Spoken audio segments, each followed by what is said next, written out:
What's going on, everybody? It's your man Chuck Creekmur, aka Jigsaw, and we're about to talk to the founder of the National African American Gun Association, Phil Smith. How you doing, sir? Good to be here, man. Can't wait to talk to you today. Yeah, definitely. First of all, I must establish that we are both Dukes of distinction. Those ice cold brothers are A5A. So I got to throw that out there real quick. Always. In the hip hop game, we have a lot of brothers behind the scenes, but not too many in front. So, got that. So first of all, man, how are you today? It's good to talk. Doing good, man. Excited to be here. You know, it's always good to talk to another brother, and as well as someone in the know. So I'm ready to go. Yeah, I've been a member of NAAGA for a couple of. Am I saying that right? By the way, that's what I call it. Yeah, that's it. Okay, for a couple of years now, and I did it just in support of because there were so many incidents happening that I just wanted to be a member and just really to show support and love and respect for the efforts. Can you give us a little bit of background on the organization? Yeah, sure. I kind of give you the leading up to how I started and where we're at now. Okay. Back in 2015, I was living in Atlanta and really enjoyed, Atlanta for everything it had. But I was working at that particular time with two guys that were avid gun shooters. I mean, every week they went and shot. And I had never shot a gun back up until 2015. And they said, "Hey, Phil, why don't you come with us to the range?" And I said, "Nah, man, that's not me. I never shot a gun. My experience with seeing guns prior to that were always negative, like a lot of folks in our community." And I said, "Nah." And he goes, "Man, you need to come." So they bugged me from Monday, Tuesday, Wednesday. And finally on Friday, I said, "I'll go." So the very next day, I'm at the gun range with them. I'm signing my waiver forms. And make a long story short, I had a great time. I had so much fun, man. I shot everything. I shot a shotgun, AK-47, AR-15, 357 Magnum, Glock, SIG, HK. I shot everything. I was there for 3 hours. I was so tired when I left. My arm and my fingers were just sore from shooting so much. And I had probably one of the best times of my life. And I said to myself, you know what? I'm going to come back next week by myself. This is back in 2015. And see if I can replicate this. So I come back the next week all by myself. And I had an even better time. And that's when the light bulb went on. I said, you know what? If I can have this much fun as a black man with no experience shooting a gun, I know other brothers and sisters in my community could have this much fun learning about a gun and learning how to protect themselves in that same experience. So that's where it started. I went home, got pad and pencil, and started the organization. Nice. Now, I wanna take a step back real quick, and then we'll come back to where we are today and some of the the background and the movement that you've created and how that's progressed. But I want to talk a bit about history and guns here in America. Yeah. When I think about guns, a lot of times I think, well, with black people, I think about Malcolm and the image of him by the window. I think of Harriet Tubman. And we always think about the Black Panthers. Where do you feel like the context is as it relates to where we are right now? I think as a whole, typically African Americans, when it's presented with them relating to a firearm, it's always in a negative light for the most part. Mm-hmm. Very rarely, it's changing now, don't get me wrong, it is changing, but the narrative out there socially, from a social standpoint, is that if you see a black person with a gun, they're up to something. They must not be on the up and up. So keep an eye out on them. And I don't think that's fair. Nor do I think it's a balanced perspective on our folks, because most of our folks, both black men and women, are good people. We're going to work, we're going to go home, we're going to protect our families, just do the right thing. So we're fighting that battle on a daily basis. Yeah. Have you ever seen the movie Negroes with Guns? Have you ever seen that? No, I have not. Okay. It's actually a really good movie. It's a book as well, and I watched the movie. I've read the book now. I've read the book. Oh, read the book. Okay, so there's a movie that goes with it. Do you feel like, when we talk about black people and guns, it's almost exclusively self-defense, which is what it should be, right? But it feels like other groups, particularly white folks, take a different position, a more offensive position, if you will. Do you feel like there's a double standard? And there is. Yeah, there is a double standard in terms of when another group of people have a gun, they're just exercising their rights. They're being more American. There's something that they've been entitled to. But when we do it, for some reason, we might not be viewed in the very same light. We have to go through steps to get that validation from anybody else, and I don't think that's a good perspective that we need to assign ourselves to. So with your group, and it has grown tremendously, and I find that very interesting, especially considering you're relatively new to gun culture. I didn't know that as well. I just sort of innately assumed that you go way back to, like, you know, the 90s or something like that. No. In fact, I'll say this. Me not having a gun background has helped the organization. When I came from the organization, I wanted to start, and I thought of it as a business. Right. There's been a lot of African Americans that have tried to do this like I'm doing it, but they try to start their organization like a gun club, not a firearms organization. Right. We are a federally registered 501c4. We scale out everything that we do. We have some really smart people in our organization, not just me, but some really sharp brothers and sisters that know how to look at everything from an organizational standpoint, because it's not easy. What we do is very, very difficult because we have to train our people. At the same time, we have to avoid those landmines that are out there that are waiting for us. And we do a very good job of doing that on a daily basis. Okay, so what are those landmines? Getting caught up in the political argument. Are you to the left? Are you to the right? Are you Republican or Democrat? No, we're just Black folks that like guns. Okay.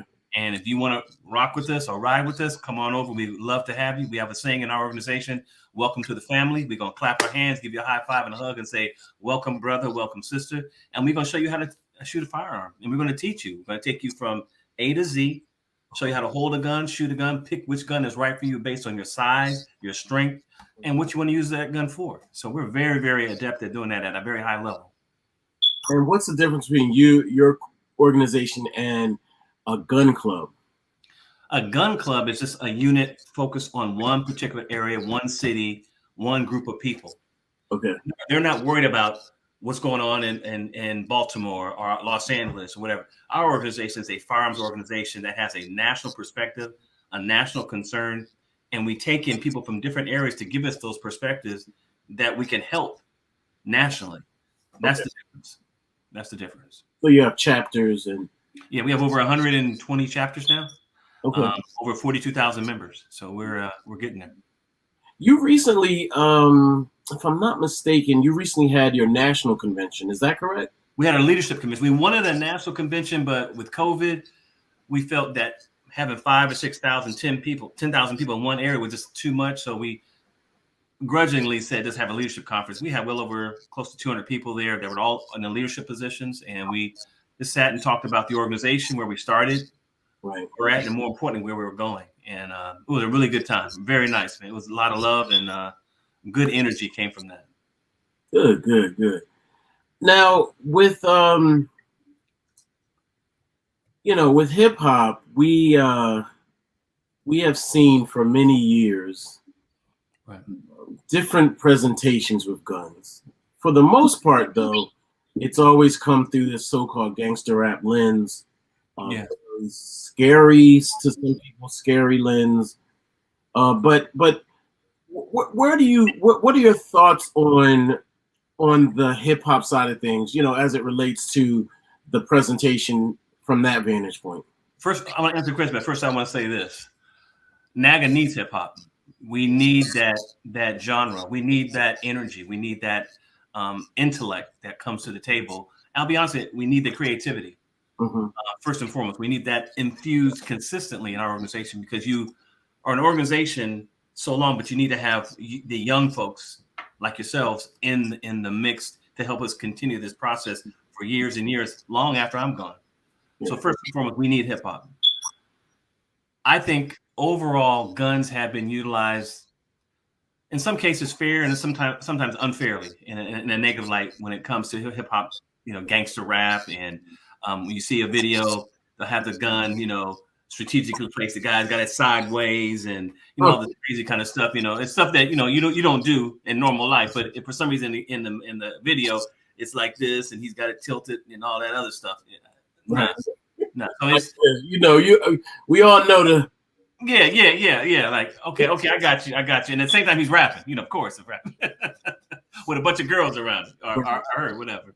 So, I think when you look at it from a serious perspective, it's been utilized, I think, in some cases to really be a negative. But, thank God to folks like you and young folks that understand the visuals, the optics, and what it is and what it isn't. I think that's starting to change because we have some people that are awoke in the hip hop industry that are really starting to bring some heavy discussion to their lyrics, and I think that's a good thing. Yeah, I've seen numerous rappers now really advocate for legal gun ownership. Yeah. Killer Mike is one of them. I see. Actually, Lord Jamar from Brand Nubian has I think a gun club. Twista out in Chicago, he has one as well. Yeah, it really seems like things are changing quite a bit. On the other side, things are not changing. People are really getting killed, and incredibly. And like I would say, within the last couple of years, we've seen numerous losses due to gun violence. Do you guys have any initiatives or any position that you take on this sort of violence to guns? There's numerous movements even against guns altogether. Yeah. Because of the violence. What's your stance on that? Well, first of all, we have to be honest and transparent because the discussion, if I sit there and act like have the only view of guns being a Black person in America, I think I'd be lying to you and your listeners. There's many different views out there. And let's be honest, there's a polarization, even within our own community. A lot of Black folks don't like guns. Let's just be honest. Yeah. But a lot do like guns.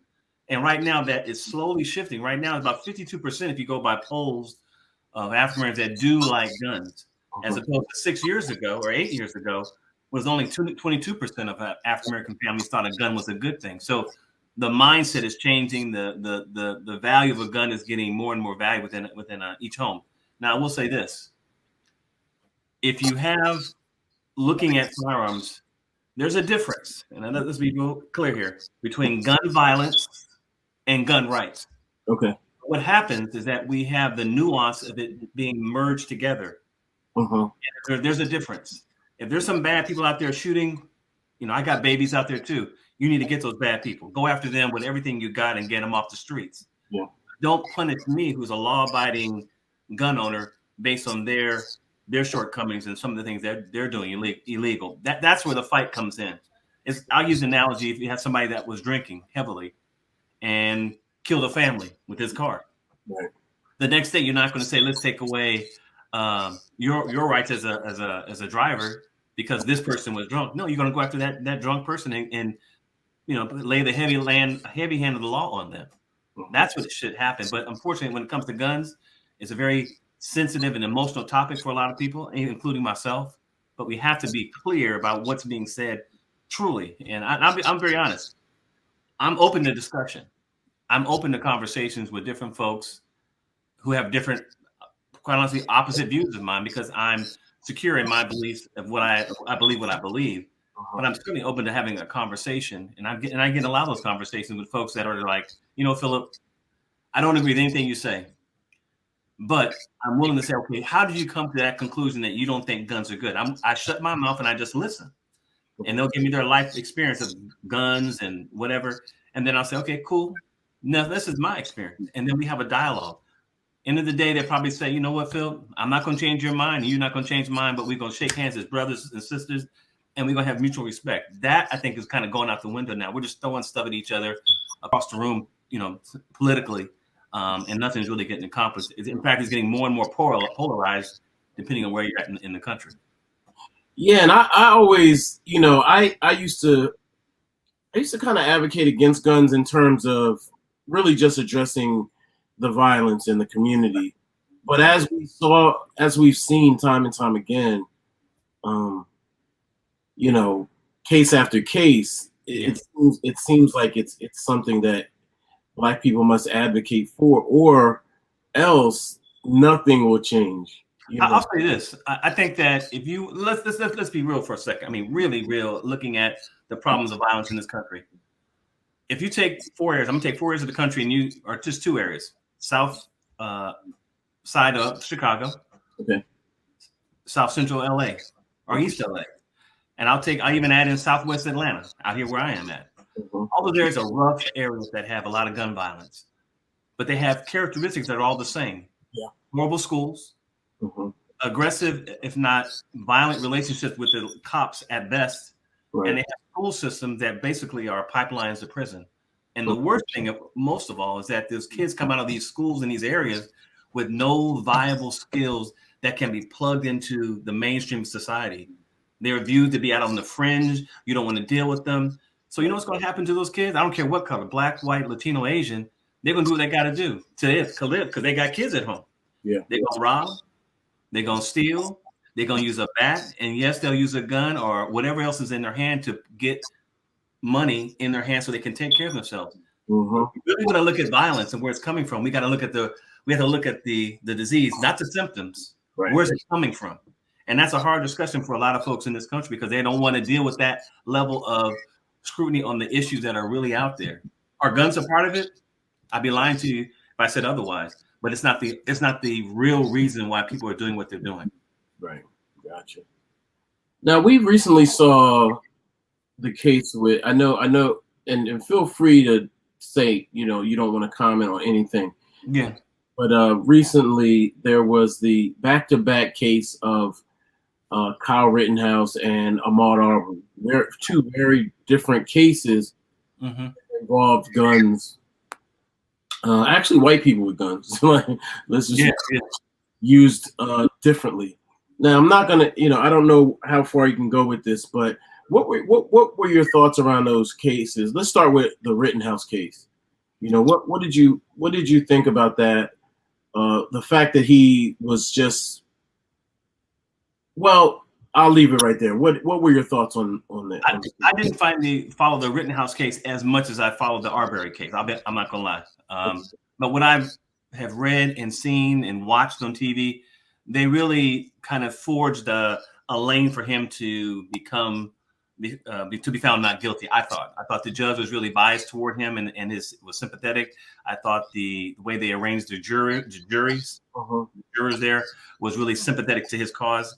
So I think everything was really set up for him to come out a winner or not guilty. So I was not too surprised by the verdict, to be quite honest. Regardless of how I feel about any other issues, I was not surprised. Gotcha. Now, the Arbery case, Ahmaud Abery, I watched that very closely. And I felt like I told anyone, to me, it's a classic example of what has happened to African Americans in this country for years, since we got here in 1619, where we're always isolated and then attacked by a mob or overwhelmed.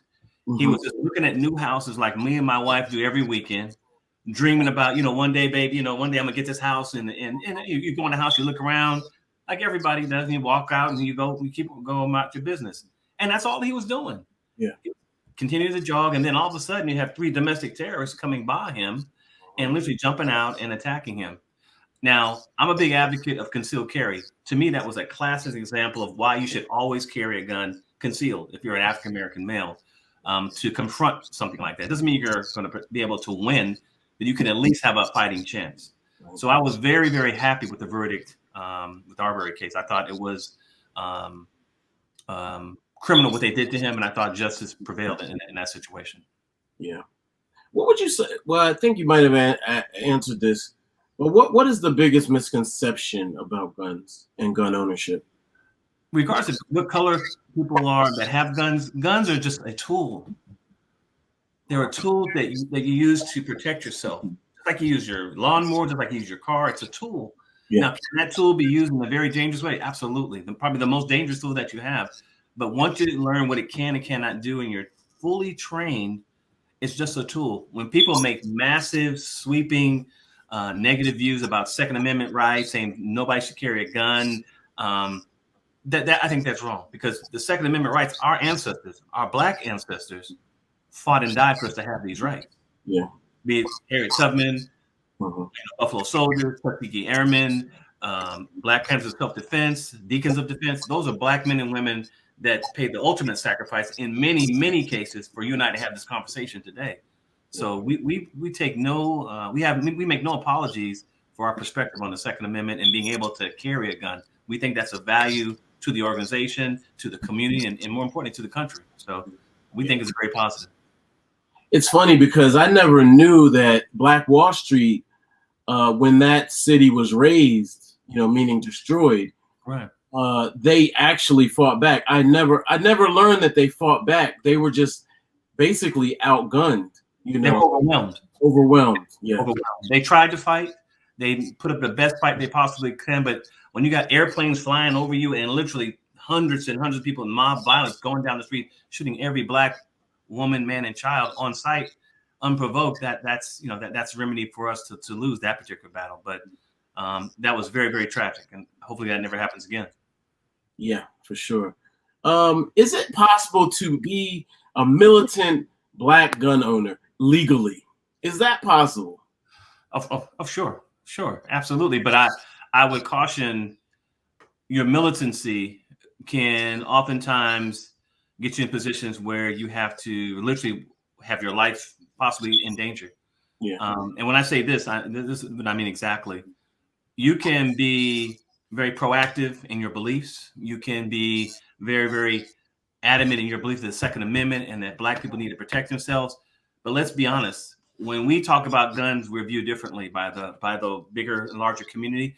So we have to do it in a little different way. We have to be a little more sophisticated in our delivery and how we strategically go about getting the same ends, but we just can't start yelling at folks and thinking that we're going to get treated like some other folks, because we're not.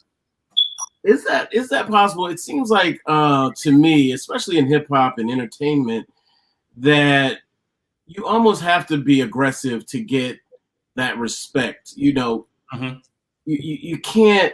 I've been analyzing hip hop for a long time, and I'm like recently, but more recently, I'm just like, wow, we're just like everyone's a thug. And I use that in air quotes, you know what I mean? Like as a sweeping, probably unfair generalization, but just to say that it seems like the most popular people have to be a certain type of Black person, with the exception of a few like Drake. Right.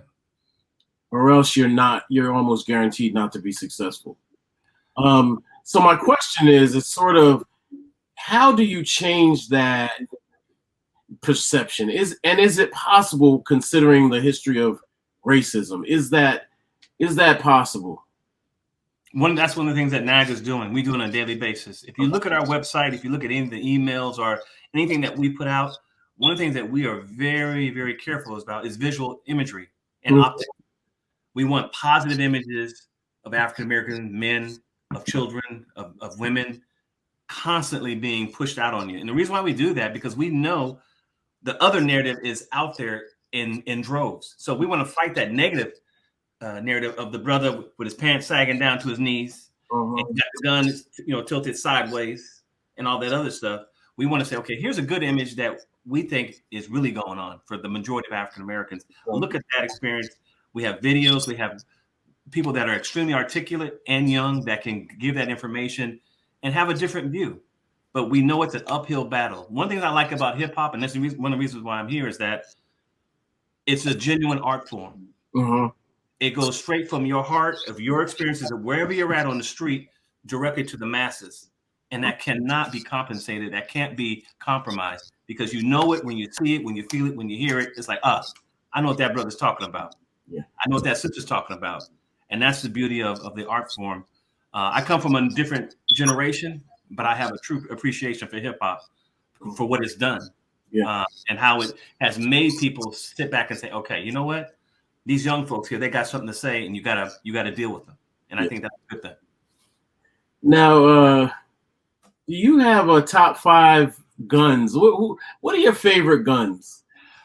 I used to have a favorite gun, but now I have guns that I like. I like Smith & Wesson. I love Daniel Defense guns. I love Magpul, which doesn't really a gun manufacturer, but they have really good gun products. Okay. I'm more of a skeet shooter. I love trap shooting and skeet shooting. So we don't have a favorite gun, but I just have guns that I like using depending on what I use it for. For safety at home and defense, Smith and Wesson, Daniel Defense, Jigsaw, those are always good guns to go with. Okay, because in hip hop, Ice Cube would be like, AK-47 is the tool. Whoa, that's the tool. Okay. They were very specific. The Uzi, AK. It was. So back in the day, we always. I got books. I got books on guns. I got everything. But then you look at the price and you're like, yeah, I'm not ready for those yet. Some of these guns are expensive. Oh yeah, $2,000-$3,000. Some of them easy. I mean, I'm cheap. I'm looking on, what's used. I'm going to the pawn shop. I can't afford to go in some of you Richard brothers. If we go out there and buy that $4,000 pistol, I can't do that. I can't. No way. Some of these Alpha brothers I know out here in on the East Coast, they make their guns. Really? They put it. I don't know exactly how they do it, but I do know that they build them. Okay. And I find that to be really interesting. I would assume they have maybe spare parts, or I really actually don't know, but I just find it interesting that they're that that passionate about it. Yeah, they got some brothers out there that are really good gunsmiths. Mm-hmm. Know how to take a gun from this spring and basically put a whole gun together. I mean, very, very well at high level. So I was very surprised, but we got quite a few brothers across the country that can do that at high level. Yeah, definitely. So let's just talk a little bit about getting a gun. For a first-time gun owner, a neophyte of guns, what are the steps you want to take? I think first and foremost, just listen to yourself and say, okay, ask yourself this question: why do I need to have this gun? And as much as I would want you to go out and buy that gun, and I do, if you don't need to have a gun and you don't think it's really fit for your psyche and your lifestyle, don't get the gun. Right. But if you have a true need, do your research, go on Google, read about which guns are out there, which gun you think you might like. And the next and best and most important step, go to a gun store and gun range and talk to a professional on the other side of that counter and say, hey, my name is Philip Smith. I've never shot a gun before, but I'm thinking about buying a gun. Which gun do you think I should need to purchase? And what he or she should do is say, you know what?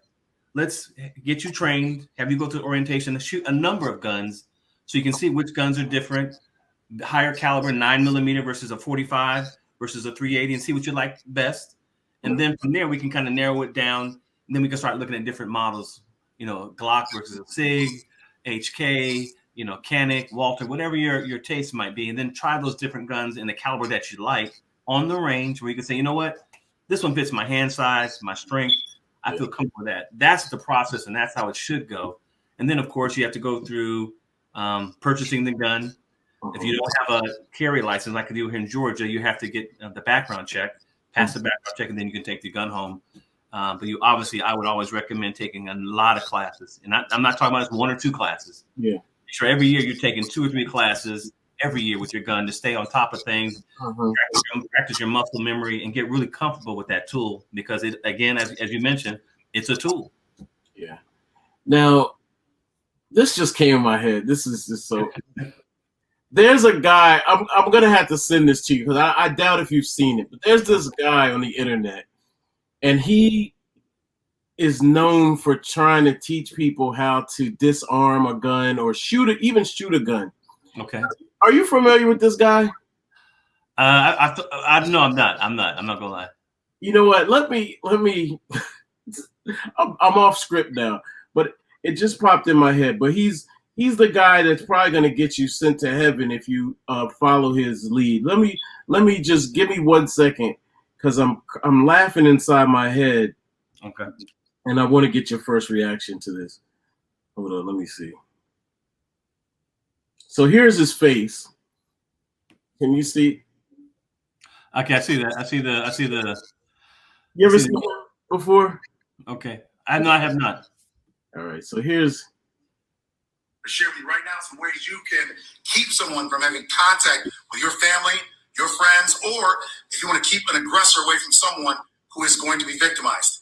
And in case you know what, I'm not going to do this to you right now. But I'm going to send it to you privately. So yeah, send it to me. Let me check it out. It's just funny. It's just funny stuff. Let's talk about the kids in the hood, the boys in the hood, the girls in the hood.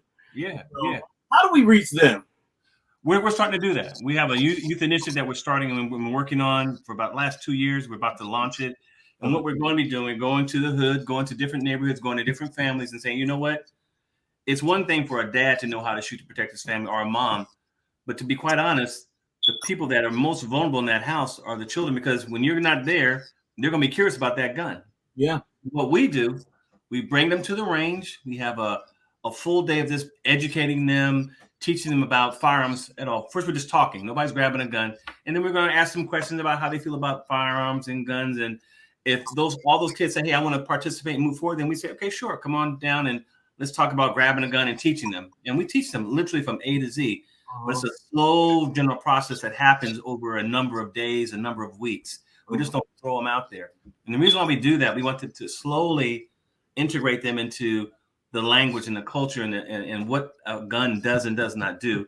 And kids are different. You know, they always want to jump ahead. So we want to slow that down.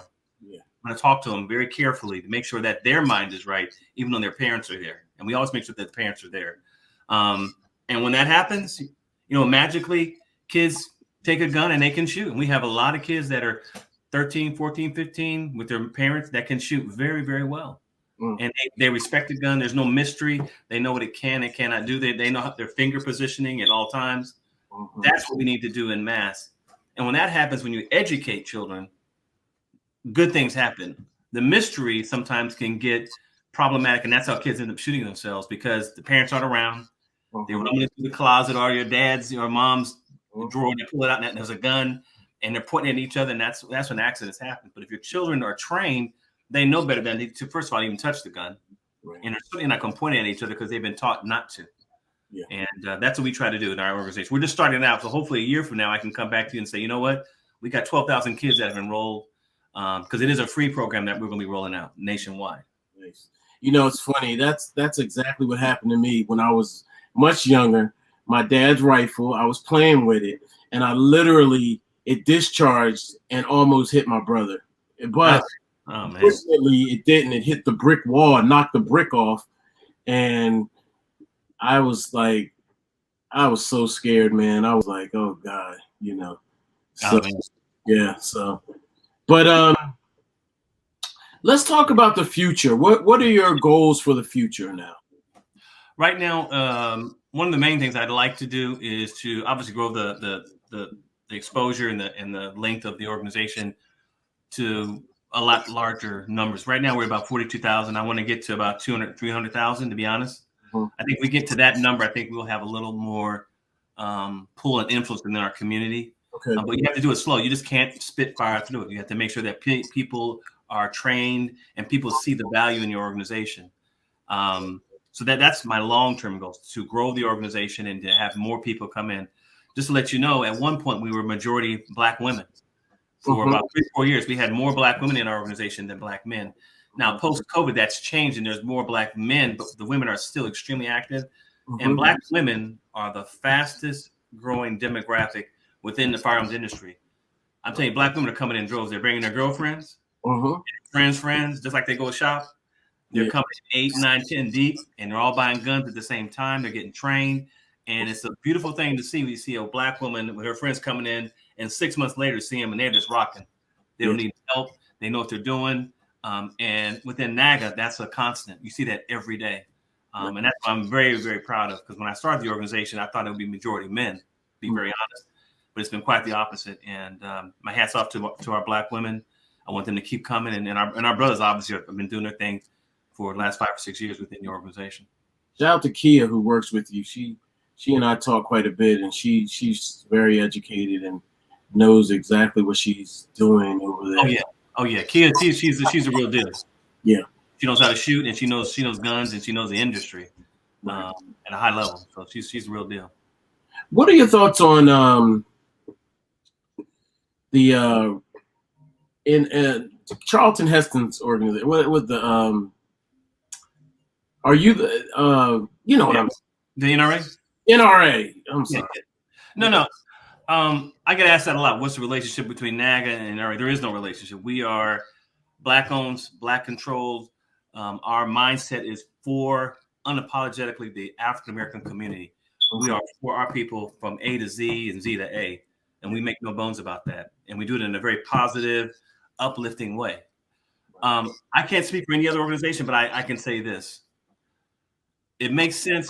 It doesn't make sense if you have an organization that doesn't speak to your concerns and you want to join it. Right.